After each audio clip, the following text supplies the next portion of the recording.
Hello friends, this is Advocate Akshit Tomar and welcome to the YouTube channel Law Tools।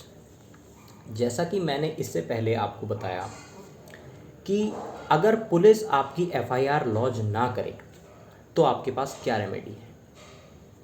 अब इससे एक कदम अगर आगे चलें कि आपके खिलाफ कोई ऑफेंस हुआ लेकिन पुलिस ने आपकी एफआईआर तो लॉन्च कर ली, लेकिन किसी के दबाव में आके या किसी से पैसे लेकर आपके केस को रफा दफा कर दिया। कहने का मतलब है जो आपके खिलाफ एक्चुअल में ऑफेंस हुआ था वो ऑफेंस ना दिखा करके ये दिखा दिया कि आपके खिलाफ एक्चुअल में कोई ऑफेंस हुआ ही नहीं है।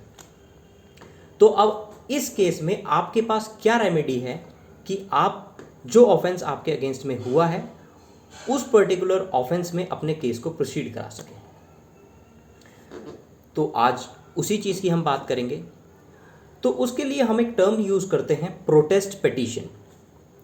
जो लॉ स्टूडेंट हैं या लॉ को थोड़ा बहुत समझते हैं वो अगर इसे कहीं भी क्रिमिनल लॉ में सर्च करेंगे तो ये टर्म कहीं नहीं मिलेगा, ना तो ये सीआरपीसी के अंदर, ना आईपीसी के अंदर, ना किसी other any other criminal law में ये टर्म कहीं पे भी आपको नहीं मिलेगा।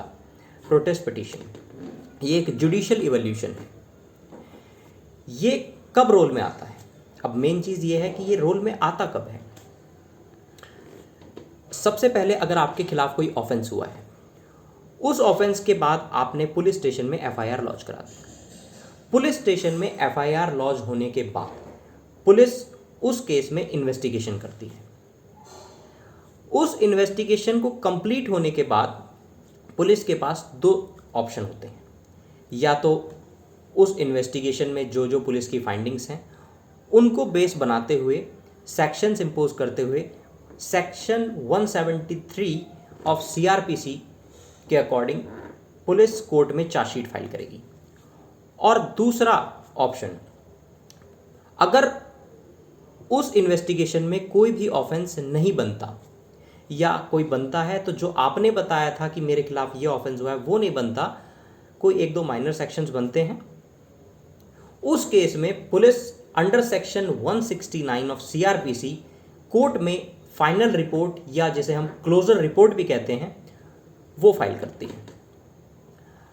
तो सेकंड केस में जहां पुलिस ये कहती है कि जो ऑफेंस आपने उसको बताया था, इन्वेस्टिगेशन के बाद, उस केस को इन्वेस्टिगेट करने के बाद ये नतीजा निकला कि ये ऑफेंस एक्चुअल में आपके खिलाफ हुए ही नहीं थे।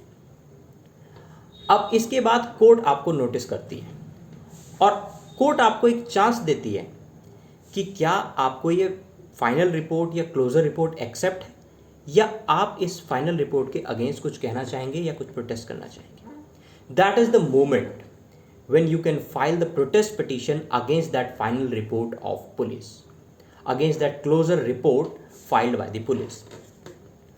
उस मोमेंट पे आप प्रोटेस्ट पिटीशन फाइल कर सकते हैं और उस प्रोटेस्ट पिटीशन में आप कोर्ट को ये सेटिस्फाई कर सकते हैं कि एक्चुअल में जो पुलिस ने इन्वेस्टिगेशन की है वो एक इनकम्प्लीट इन्वेस्टिगेशन है।